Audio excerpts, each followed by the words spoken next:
Olá, meu nome é Cíntia, sou aluna do curso de Ciências Sociais da Universidade Estadual Vale do Acaraú, UVA, em Sobral, Ceará. Esse é o podcast Na Real, o que dizer. O podcast pretende ser um canal de comunicação de resultados de pesquisas e atividades vinculadas ao curso, o mestrado profissional de Sociologia em Rede Nacional ProfSócio e demais grupos e núcleos de ensino, pesquisa e extensão, e envolvendo o Laboratório das Memórias e das Práticas Cotidianas, LABOME, o Programa Institucional de Bolsas de Iniciação à Docência, PIBID. Olá, meu nome é Gentil Farias e eu também sou aluno do curso de Ciências Sociais na UVA, localizado em Sobral, Ceará. Na Real, o que dizer, Egresso do ProfSócio vai ser o título da nova temporada do nosso podcast, que busca tratar das trajetórias pessoais dos mestres em Sociologia, formados e formadas pelo Mestrado Profissional em Rede Nacional, ProfSócio, que tem como alunos e alunas docentes do ensino básico, que buscam aprimorar seus saberes e fazeres pedagógicos, tendo a Sociologia como a disciplina central. A temporada visa tratar dos afetos que envolvem suas trajetórias e transformações na conquista do mestrado. Todas as entrevistas estarão disponíveis de forma integral no canal do YouTube do LABOME e de forma resumida no canal do ProfSócio. Esperamos que curtam e deixem suas sugestões. Esse é o podcast Na Real, o que dizer.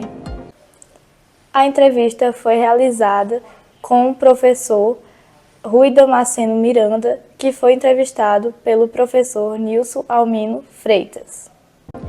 Para a realização da entrevista, contamos com o apoio do Laboratório das Memórias e Práticas Cotidianas LABOME e do Laboratório Multiusuários em Humanidades Multilab Fundat. Vamos ouvir a entrevista.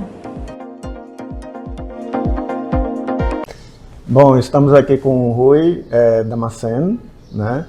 Professor, né, da rede estadual.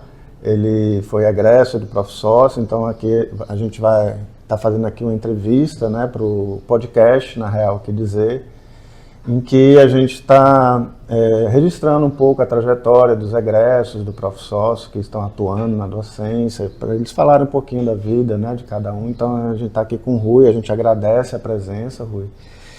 E aí, hoje é dia 10 de abril de 2025, aí eu queria que você falasse um pouco, falasse do seu nome completo, onde você nasceu e a sua idade, primeiramente. Eu me chamo Rui Damasceno Miranda, eu tenho 38 anos e sou de Chaval, né, que é no litoral norte do estado, aqui do Ceará. E entre 2004 e 2009 eu morei aqui em Sobral, fiz graduação em Ciências Sociais, aqui na UVA, no CCH. E aí tem uma segunda temporada, 10 anos depois, entre 2009 e 2023, que eu cursei o ProfSócio, né, o mestrado em Sociologia.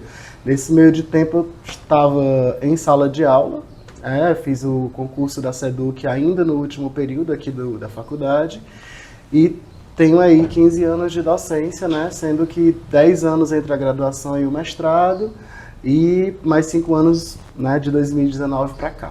A gente vai falar com detalhes cada um desses tempos que você falou, tá bom? Aí eu queria começar assim pela sua infância, sua juventude em Chaval, né? Como é que era, a situação mesmo social, econômica, as atividades que você desenvolvia, enfim, falar um pouquinho da sua vida na infância. Chaval é uma cidade bem pequena, né? Hoje a gente tem 13 mil habitantes. Então é uma cidade bem pequena do interior do Ceará, com as características de uma cidade pequena do interior. E a minha infância foi bem de criança do interior, de brincar no quintal, de tomar banho de chuva, de catar caranguejo no mangue,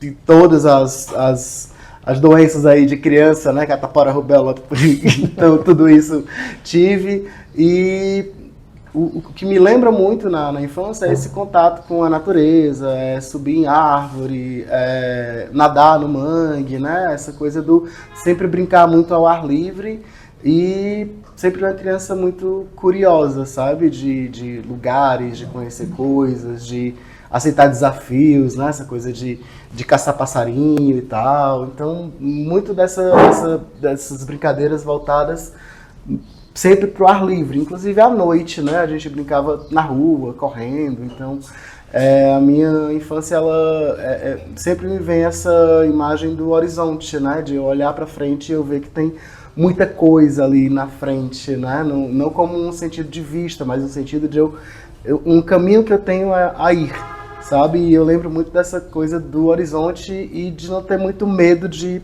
ir, de sair correndo, assim, pelos lugares. E a escola, como foi? Bem, a escola, no período da infância, foi uma escola, de fato, que só tinha criança, né? De educação infantil e muita obra. Eu lembro ali no início dos anos 90, então alguma reforma nas escolas. Então eu lembro que a minha escola sempre estava em obra, sempre estava em reforma, em ampliação. A gente tinha 3, 4 salas de aula e depois a escola ficou grandona. Lembro também que eu tive alguns vai e vens com relação à educação infantil, a letramento, a alfabetização. Eu lembro que em menos de um ano eu estava em uma série, depois estava em outra. Eu lembro que eu estava estudando com crianças menores que eu e crianças maiores que eu. E aí é bem o currículo da transição da LDB, né? A gente está na LDB de 96, mais ou menos nesse período eu estava ali entre a educação infantil e fundamental 1. E eu lembro muito de não ter uma certeza de qual série eu estava e tal. Mas foi escola pública? Sim, a vida inteira eu estudei em escola pública e universidade pública também. E seus pais trabalhavam com o quê? A minha mãe é professora do estado, professora de história, e o meu pai, ele era servidor público da prefeitura. Ele trabalhava no setor de lixo, de higienização. Aí você tem quantos irmãos?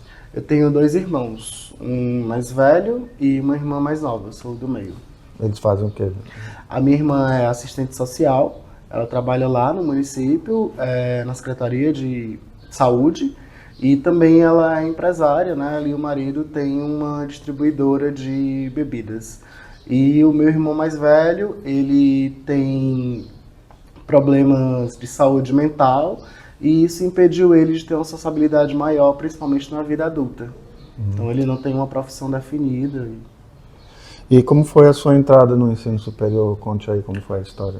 Bem, Enem, em 2004, a gente estava ali ainda entendendo o Enem como uma prova censitária, né? Algo que a gente era obrigado a fazer para o governo, enfim, como um censo mesmo. Então a gente não tinha, o Enem já tinha essa ideia de ser um treino para o vestibular, mas ainda não tinha esse caráter de vestibular, né? Mas eu lembro que a partir da nota do Enem, a escola me trouxe muitas expectativas com relação a eu entrar na universidade. E eu fazia alguns testes vocacionais, né? Era lá início dos anos 2000, o início da entrada dos laboratórios de informática nas escolas estaduais, nas escolas públicas. E aí eu fazia alguns testes vocacionais e sempre dava jornalismo, serviço social, ciências políticas, né? Era uma carreira que sempre resultava aí dos testes que eu fazia. E também é uma fase em que o Ceará experimentou, nessas ondas de vai e vem, a implantação da sociologia e da filosofia no ensino médio. E eu lembro muito de me apegar muito ao professor de filosofia e sociologia, de gostar muito disso. Fazia parte também do movimento estudantil, né, de grêmio escolar. E isso tudo me impulsionou a escolher as ciências sociais aqui na UVA. Então você queria mesmo ciências sociais quando entrou? Sim, inspirado pelo o movimento estudantil, né, como toda essa coisa de vou mudar o mundo, né, vou fazer com que o mundo seja mais justo e tal, e também por conta dessa inovação, né, que a escola tinha, desse professor novo, que era filósofo, né, então eu lembro que ele trazia discussões que destoavam um pouco da aula de história, destoavam um pouco da aula de geografia, e isso me trazia muita curiosidade. E como foi a sua experiência aqui na graduação? Bem, minha experiência foi ótima na graduação, foi uma mudança de horizontes mesmo, uma mudança de mundo, né? Eu entrei com 17 anos, então bem novinho, bem verdinho e tal, vindo direto da escola, então uma experiência só de Chaval, né, sem uma vivência de outras cidades, mas formações paralelas, né, uma formação em sociologia, em ciências sociais, mas também uma formação de mundo, né. Me envolvi com o movimento estudantil aqui, à época o movimento estudantil Luta e Resistência tinha uma atuação muito forte na UVA, início dos anos 2000, né, 2004, e as teorias me encantavam bastante também, né, principalmente da antropologia, que foi na graduação, foram as leituras que mais me atravessaram, e uma formação de mundo também no sentido de sair de casa, de conhecer coisas novas, um contato maior com arte, né, que a Sobral me proporcionou. E quais foram as dificuldades que você enfrentou durante a graduação? Administração de dinheiro, né, que é sempre um grande desafio, principalmente quando você é muito jovem. Eu enfrentei também algumas dificuldades com relação à sociabilidade mesmo com as pessoas, sabe? Assim, talvez por ter pouco repertório social, eu tinha uma dificuldade maior de entrar nos grupos, acabava não protagonizando tanto. E quando é que nasceu no curso, o curso te estimulou a ter afinidade com a docência? Sim. Na verdade, a minha mãe, ela teve uma escola de crianças durante 10 anos, né? E aí eu tinha 14 anos quando ela abriu a escola. E ali eu já comecei a exercitar a docência, né, com crianças. Nunca tive uma função específica na escola, mas estava sempre por ali. E aqui no curso eu tive um incentivo muito grande por conta do contato que eu tinha com os professores. E aí alguns desses professores tinham esse olhar para a implantação da sociologia no ensino médio. Como eu falei, foram movimentos de idas e vindas. Em 2010, né, que foi o ano que de fato eu entrei na educação, na Secretaria de Educação, para atuar como professor, foi o ano que a sociologia foi implantada legalmente, né, no ensino médio. Uhum. E essa implantação ela não foi de uma hora para outra e não foi de uma vez. Então, durante toda a graduação, a gente estava vendo trâmites legais, esse processo de ida e vinda, o que precisa e tal.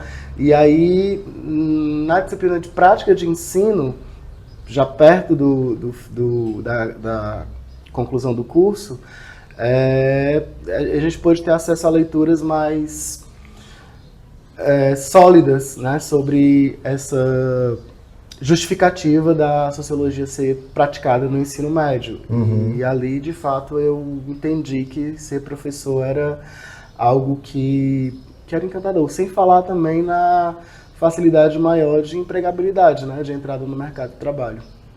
Aí você fez a licenciatura e o bacharelado? Eu fiz o bacharelado, a licenciatura primeiro e o bacharelado. Na época a gente tinha um currículo mais próximo, né?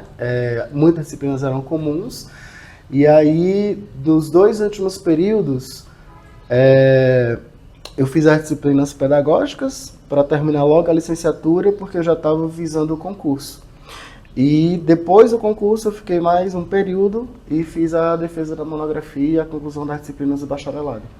E que outras experiências assim você teve no curso, além da sala de aula, que te estimularam um pouco a ter mais adesão a essa área das ciências sociais, da sociologia, da antropologia, da ciência política? Bem, como eu falei, esse contato com as manifestações artísticas, né, da cidade de Sobral, que é algo que sempre traz pra gente uma leitura de crítica social e tal, e muito nesse métier.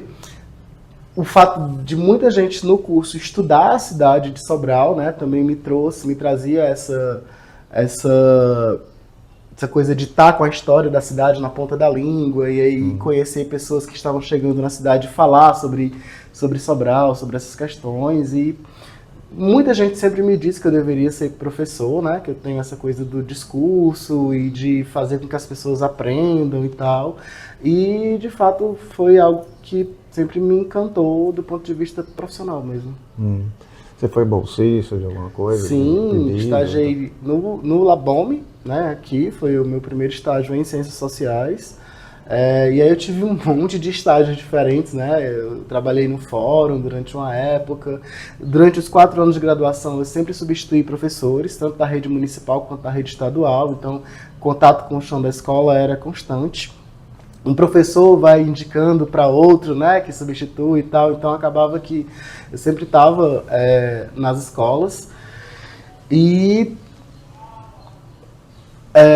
para além disso, eu também fui bolsista de iniciação científica, né, numa pesquisa sobre o desenvolvimento urbano de Sobral, que combinava muito com a política dos gestores municipais da época, que colaborou também para o estudo de doutorado da minha orientadora.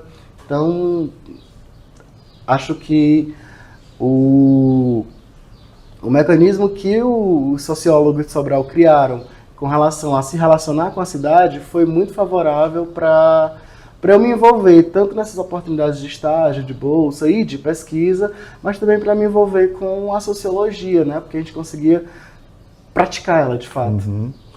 Pode falar agora do seu TCC, como é que foi? Foi sobre a construção do Boulevard do Arco. A gente pesquisava obras de impacto, né, da gestão do Cid Gomes, que trouxe uma cara nova, né, para Sobral à época. Ele foi gestor da cidade entre 2000 e 2004 e 2004 e 2008. E aí a gente viveu uma época de gentrificação, né, de enobrecimento urbano, obras como a Margem Esquerda, o Boulevard do Arco, o Skate Park, enfim. E aí eu morava na Avenida Doutor Guarani e eu assisti à construção do Boulevard do Arco, né, que antes só tinha o arco e os carros passando, e aí ele construiu uma praça grandona, com essa coisa do enobrecimento, diminuiu as vias de carro, né, e aumentou o passeio público, e isso trouxe muitos jovens para o passeio ali do arco. E aí eu fiz uma relação sobre essa ocupação do Boulevard do Arco, da obra, a relação das pessoas com a obra, e também identificando ao longo de diferentes gerações em Sobral que esse passeio público com ar de enobrecimento, no domingo à noite, após a missa, com juventude e da paquera e tal, ele existiu em diferentes épocas aqui em Sobral, né? Tem a época do passeio ali de um período da Belle Époque, né, sobralense. E aí tem um período dos cinemas, o que foi também muito, muito marcante em Sobral. E o passeio ali do Boulevard do Arco conversava muito com essas outras oportunidades. Então, eu ficava muito em contato passeando na praça, né? Um jovem passeando também, assim como os outros que estavam lá. E conversava com as pessoas, anotava no diário de campo e tal, e fazendo uma reflexão sobre uma intencionalidade do governo municipal em, de fato, trazer essa cara para os espaços, né? Ao passo em que muita gente que morava no centro, que tinha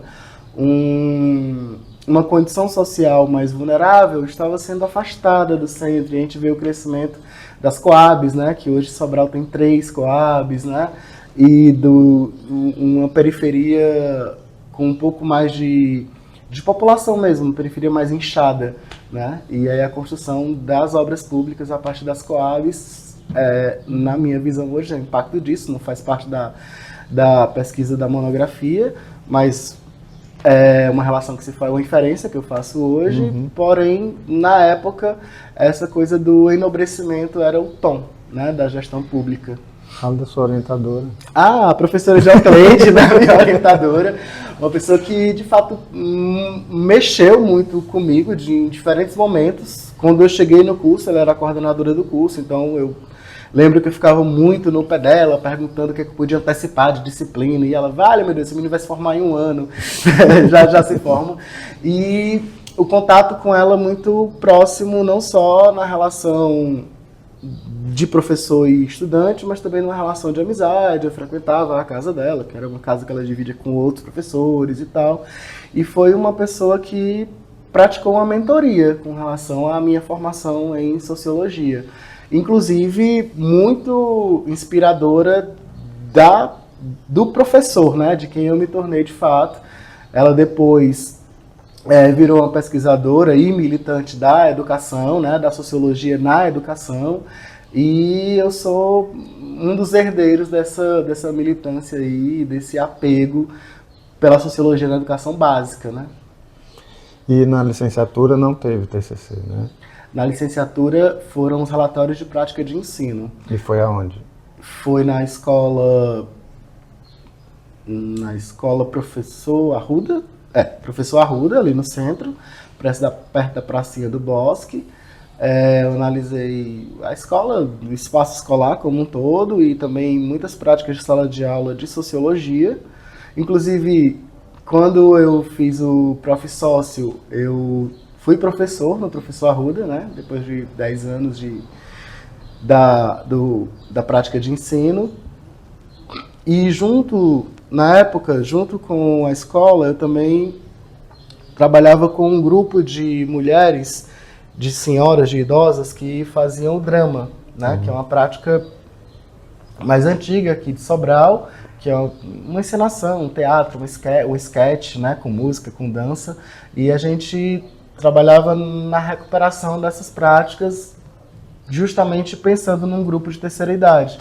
E aí esse grupo também, eu estudei ele também na prática de ensino, né, como um grupo escolar, não formal, mas que tinha uma prática muito interessante, não só pela produção da arte, mas também por trazer isso para outras gerações, né? Porque as dramistas iam lá para o encontro, levavam a neta, e aí de repente a neta aprendia as músicas, dançava e tal, e eram pessoas de vulnerabilidade social muito forte, assim, que fazem parte dessa mudança que Sobral estava proporcionando. Uma delas, inclusive, morava no prédio do teatro, né? Antes dele ser gentrificado, e ela foi uma das pessoas que foi inclusive expulsa de lá e teve que morar num bairro mais afastado e tal. Então tudo se conectava de alguma forma aqui na cidade à época. E assim, o que foi que te despertou mais para a docência? Assim, o que te deu um estalo, não é isso que eu quero mesmo? Teve alguma atividade do curso que te estimulou a isso? Sim, o curso ele trazia muito essa vontade, né, esse querer da sociologia no ensino médio. Eu me sentia muito privilegiado por ter tido sociologia no ensino médio. Muitos dos meus colegas não tinham, não estudaram na época. E dentro do curso, criou-se em mim também essa vontade de fazer com que a sociologia fosse uma disciplina regular, sabe? Então, não foi um livro, uma disciplina específica, uma aula específica, mas perceber esse movimento de fato para que a sociologia fosse reconhecida como uma disciplina a ser estudada por jovens, né? Pelo ensino médio. Para mim isso foi extremamente incentivador, motivador. E eu trabalhava com juventude, né? Lá na pesquisa da monografia, passeando lá no Boulevard do Arco. E eu percebia, de fato, assim, uma necessidade de uma criticidade maior, sabe? De um repertório de fala, de uma troca maior com essa juventude, e acreditava que a sociologia poderia significar esse espaço na escola. E você se sentiu preparado, assim, quando terminou o curso para a docência? Não. Pois Não. Conte aí. A gente está falando de um período entre 2004 e 2009, né? Então tem aí 20 anos. Sim. O meu curso, à época, as nossas leituras, a nossa teoria eram muito colonialistas, né? Então a gente tinha muitos autores europeus, muita branquitude e tal. E acabava que o discurso acadêmico conversava pouco com o discurso de sala de aula. Então, chegar na escola e fazer a sociologia como uma disciplina palatável, como uma disciplina não chata, né? Como uma disciplina de curiosidade, foi um grande desafio para mim. Hoje eu penso muito ainda, né, nessas questões metodológicas, de fato. Eu acho que a gente tem bastante conteúdo para estudar, mas a gente pensa pouco em como, né, sistematizar, em como organizar, em como tornar isso atrativo para quem tem 15 anos, né? E para mim, o grande desafio sempre foi esse, como fazer com que as aulas, do ponto de vista metodológico, elas fossem mais atrativas e mais interessantes.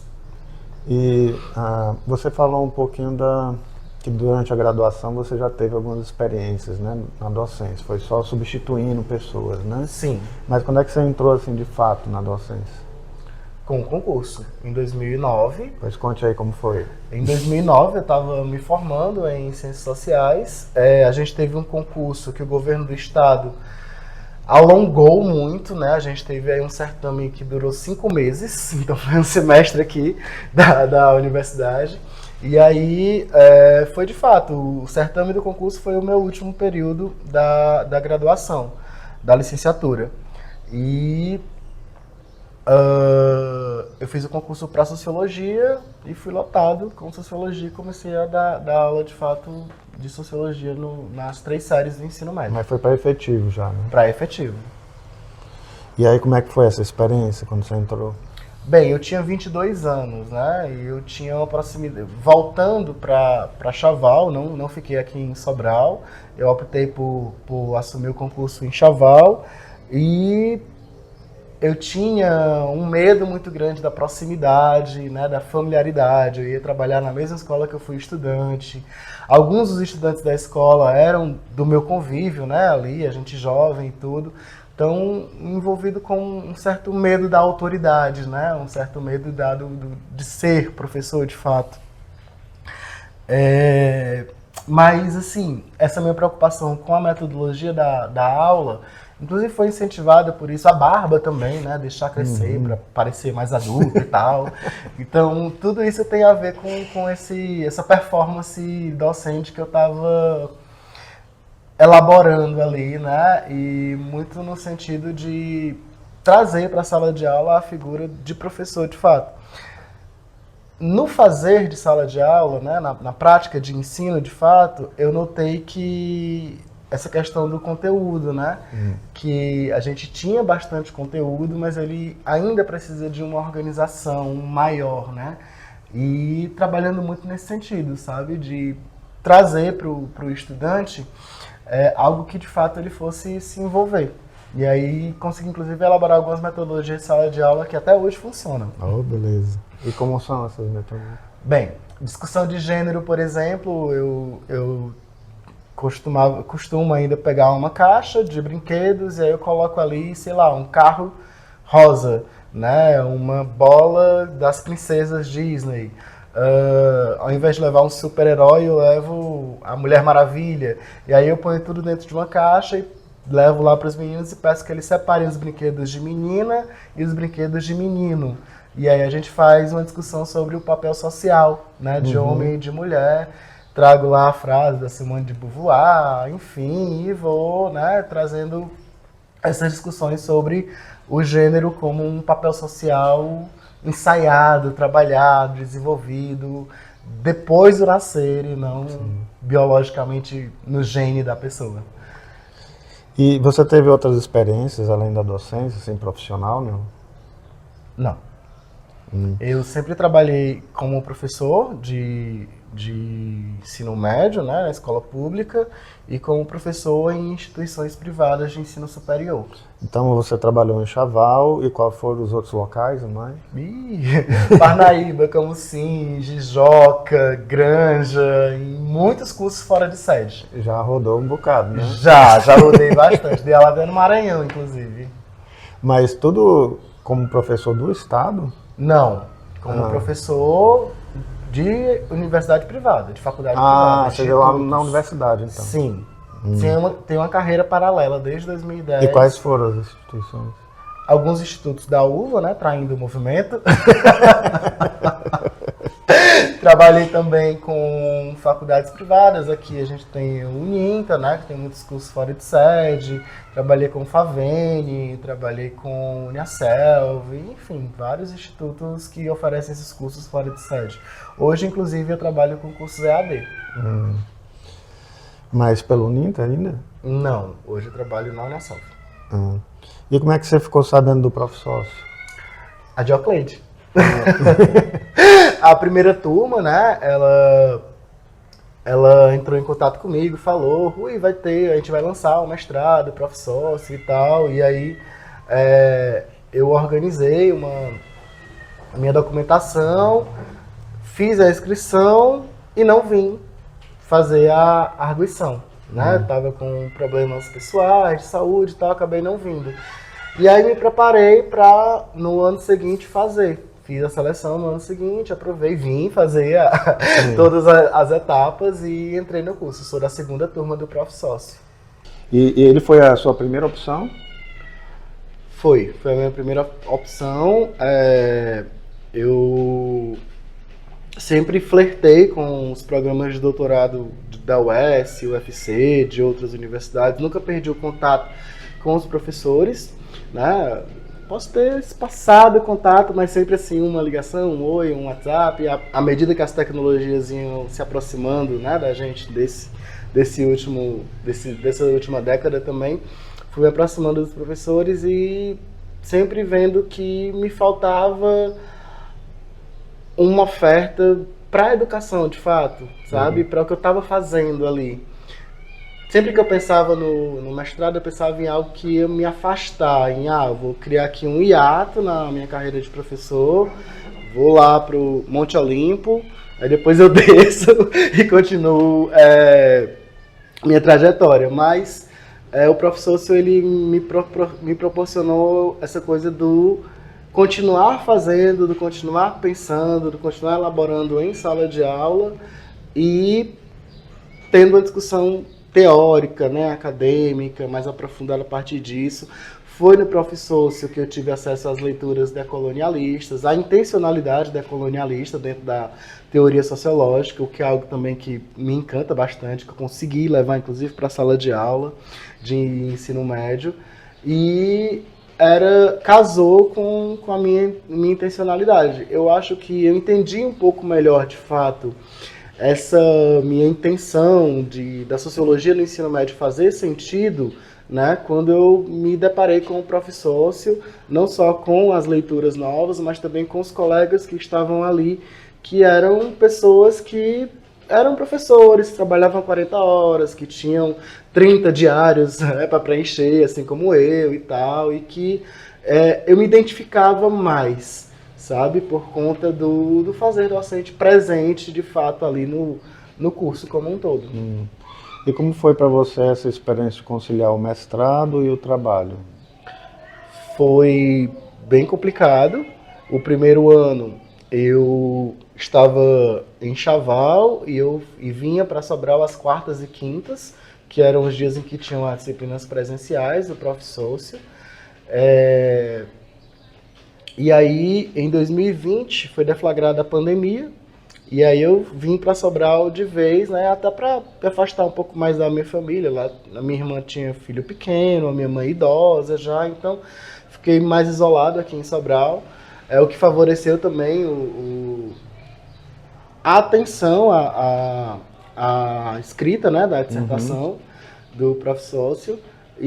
Mas isso criou, né, um intervalo aí de mais de um ano, né, do tempo que a gente tinha a expectativa de se formar, porém não foi perdido, foi sofrido, né, conviver com medo de morrer, né, a experiência da pandemia foi um negócio assim arrebatador, porém em conciliar as atividades de docentes com as atividades do Prof. Sócio, não foi tão dificultoso, na verdade foi mais prazeroso, né? Porque as teorias com que eu estava me encontrando ali, as trocas de experiências com os colegas que eram de várias cidades aqui ao redor, então diferentes experiências trazidas ali, aquilo tudo só engrandeceu o meu fazer docente.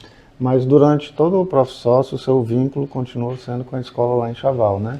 Não, a partir de 2020... Quando você veio para cá? Quando eu vim para cá, eu fui transferido para Sobral. Foi aí que eu fui para a escola Professor Arruda, onde eu tinha feito o estágio da licenciatura. E como foi a postura da escola, assim, com relação ao fato de você estar fazendo mestrado? Teve um apoio?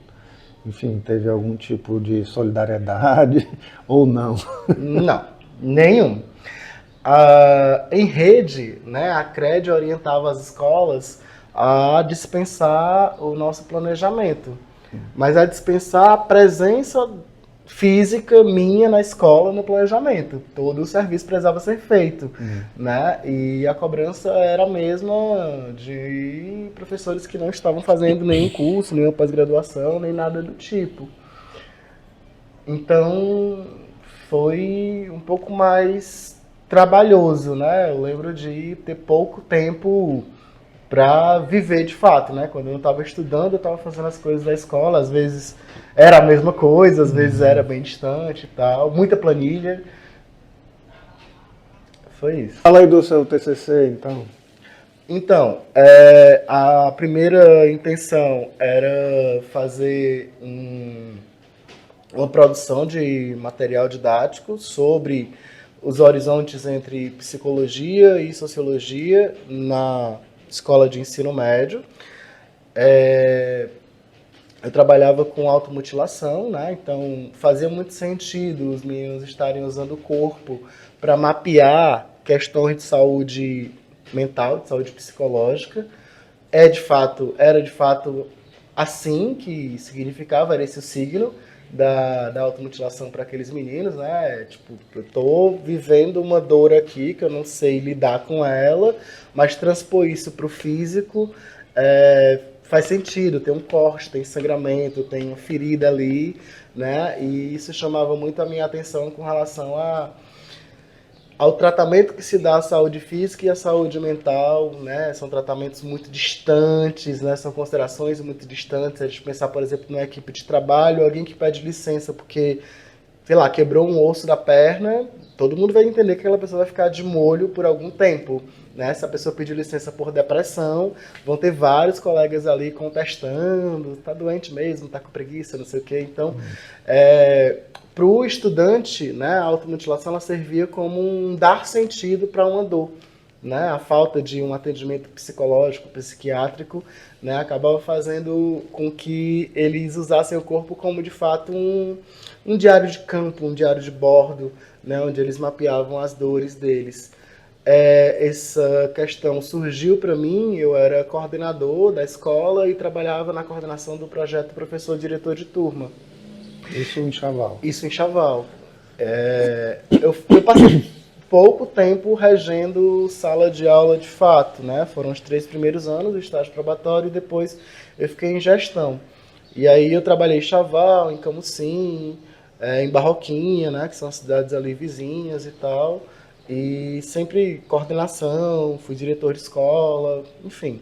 E aí, em 2010, 2012, a gente teve essa questão da automutilação surgindo muito na escola, entre muitos jovens, e os professores, 2010, desculpa, errei, 2018, 2018, baleia azul. E aí os professores e diretores de turma chegavam para mim e diziam: olha, Rui, o menino tá com o braço todo cortado, diz que o pai não sabe, e eu também não sei o que fazer com ele, eu só acolhi, abracei e tá aqui.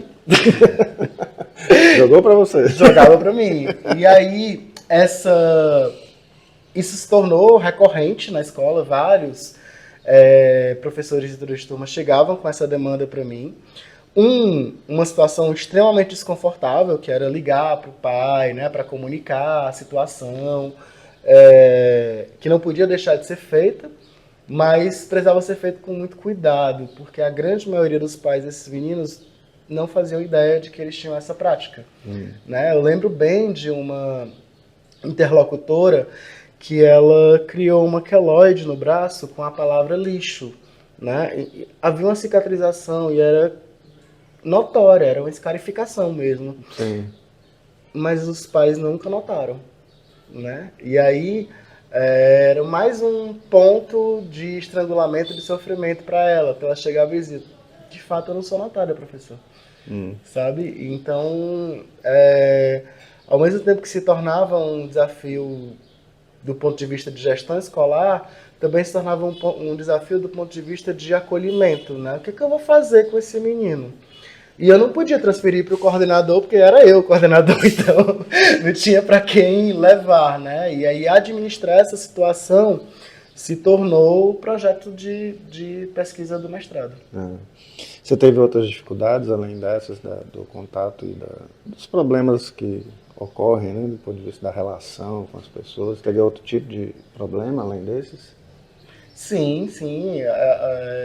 Foram inúmeros os problemas vindos do PDT, né? O PDT ele afina, o projeto diretor de turma, afina o contato dos estudantes com um professor específico. Cada turma recebe um professor para ser o gestor ali da turma.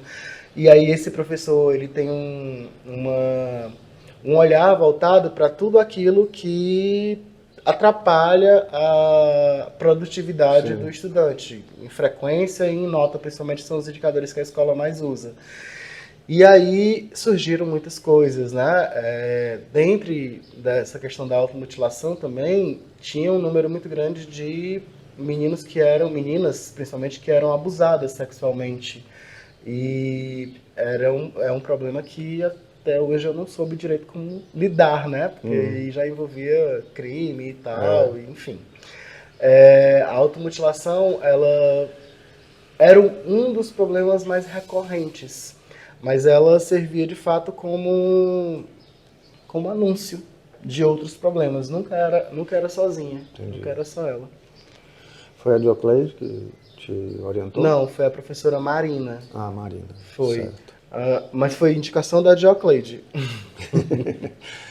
Boa indicação. Com relação ao teu TCC, ele trouxe algum retorno para o contexto escolar? Assim, você vê algum tipo de impacto, vamos dizer assim, social do que você produziu no TCC? Esse empreendimento do governo do estado do Ceará, né, em trazer um projeto que aproxima mais professores e estudantes na escola, ele não veio sozinho, existe toda uma mudança curricular no Ceará antes do novo ensino médio, bem antes, inclusive, e muitos desses empreendimentos, como o PDT e o NTPPS, o núcleo, eles trazem um olhar do professor mais voltado para as demandas do estudante, inclusive para as demandas de saúde psicológica do estudante. Então eu observo nos professores uma mudança de postura mesmo, sabe? Eles tiveram acesso ao TCC? Ao meu TCC, tiveram acesso. Eu fiz algumas falas na escola, né, em palestra, mesa redonda e tal. E no NTPPS a gente tem um incentivo à pesquisa nos moldes acadêmicos. Então, os meninos de primeiro e de segundo ano, eles são convidados a desenvolverem uma pesquisa em grupo.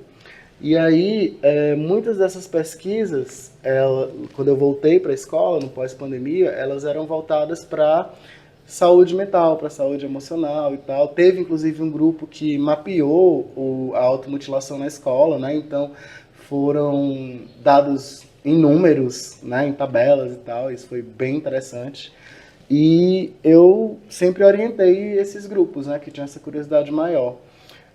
Também não saiu a produção de material didático, né? Virou uma dissertação. O professor só oferece 3 possibilidades de TCC. Uma delas é a dissertação. Mas na escola a gente conseguiu produzir material didático de orientação para os professores com relação à conversa, com relação a lugar, a técnicas de acolhimento de fato, né, dos estudantes. A CRED também, tanto a de Sobral quanto a de Camocim, que são as CREDs de Camocim ligada à escola, coordena a escola de Chaval, e a CRED aqui de Sobral coordenava a escola de Sobral, onde eu trabalhava. E nas duas situações, nas duas CREDs, eu fui convidado também para falar sobre essa questão do acolhimento à saúde mental dos estudantes na escola, falar para professores, com professores. Perfeito. E aí, de uma forma geral, como é que você avalia a sua experiência dentro do Profsócio? Dentro do Profsócio foi uma experiência, apesar de atravessada, né, aí pela pandemia, foi uma experiência muito boa, foi uma reconstrução bem interessante de mim enquanto professor. Eu perdi um pouco meu saco esvaziou mais, né? Eu falei que eu estava de saco cheio da sala de aula, né? Do professor e tal. Então, deu para ressignificar essa questão, entender, inclusive, que estar hoje com um título de mestre na sala de aula de ensino médio não é um desperdício, né, no ponto de vista profissional, pelo contrário, é uma oportunidade de fazer a partir de uma área em que muita gente não faz, né, e que não tem tanta atenção de pesquisa assim quanto deveria ter, né? Inclusive a gente vê muita sociologia da juventude fora da escola também, né? E a sociologia da juventude dentro da escola, ela precisa sim continuar com essa preocupação. O Profsócio ligado ao ENESEB traz esse lugar de produção, né? Que eu gosto muito, eu me envolvo bastante. Participei das edições do ENESEB da segunda em diante, tenho participado de todas, e é de fato esse lugar, sabe, em que a gente consegue não só fazer a sociologia enquanto disciplina na educação básica, mas trazer também esse fazer para uma análise de pesquisa, né? Para uma análise de ensaio sociológico, ensaio teórico, transformar isso em teoria. Legal. E o que você sentiu falta no Profsócio? Você acha que deveria ter e não teve oportunidade de ver? Eu senti falta no Profsócio da segunda parte, né, da produção de pesquisa, os seminários, aí o contato com os estudantes, com os colegas e tal, que a gente teve no projeto. Inclusive você foi professor do projeto da pesquisa do doutorado, do mestrado, e na fase de qualificações e mesmo de escrita final, né, esse contato físico com os colegas, de estar ali trocando as ideias, e não só em sala de aula, mas nos bastidores também, né? A gente muita gente não era de Sobral, então a gente se encontrava muito em rodoviária, em lanchonete e tal, e aí esse contato na segunda fase me fez muita falta. E Rui, assim, depois que você terminou, né, o Profsócio, as disciplinas que você ministrou, você disse que ocupou mais cargo de gestão, né? Mas nos momentos que você teve a oportunidade de dar aula, quais foram as disciplinas? Depois que eu terminei o Profsócio, eu nunca mais quis ser gestor. Então pronto. Foi durante o Profsócio você foi gestor. E aí eu fui abandonando ao longo do mestrado. E aí hoje eu trabalho com sociologia, com o NTPPS do terceiro ano, né, que é a fase final, e os estudantes têm muito essa coisa do Enem, vestibular, faculdade e tudo. E aí eu vou com o NTPS dizendo, olha, tem um mercado de trabalho, né, tem as graduações tecnológicas, tem a realidade local. Então, para ele se perceber situado ali naquele lugar e entender que o lugar do estudante pós-ensino médio não é uma via única, né? Não é só Enem. Né? E o NTPPS do terceiro ano tem sido assim, fantástico no sentido de eu conseguir trabalhar um pouco mais essas outras possibilidades. Inclusive, as turmas esse período agora foram avaliadas a partir de um seminário onde eles traziam essas múltiplas possibilidades no pós-ensino médio, e é um lugar também de fazer sociológico, bem interessante. E o Profsócio te ajudou nessa disciplina? Bastante, porque do ponto de vista subjetivo, né, o Profsócio foi uma ressignificação para mim, né, de entender que a gestão escolar não era de fato, era o que de fato estava me desgastando, não era o meu barato ali, né, que ser professor, gestor de sala de aula era de fato o que eu queria, e não é um caminho tão lógico. Na Secretaria de Educação a gente tem uma cultura de uma vez gestor, nunca mais professor, né? Eu venho quebrar um pouco com isso, e aí trazer isso para os estudantes na sala de aula, de não enxergar um único caminho, de não ter uma única visão, de entender que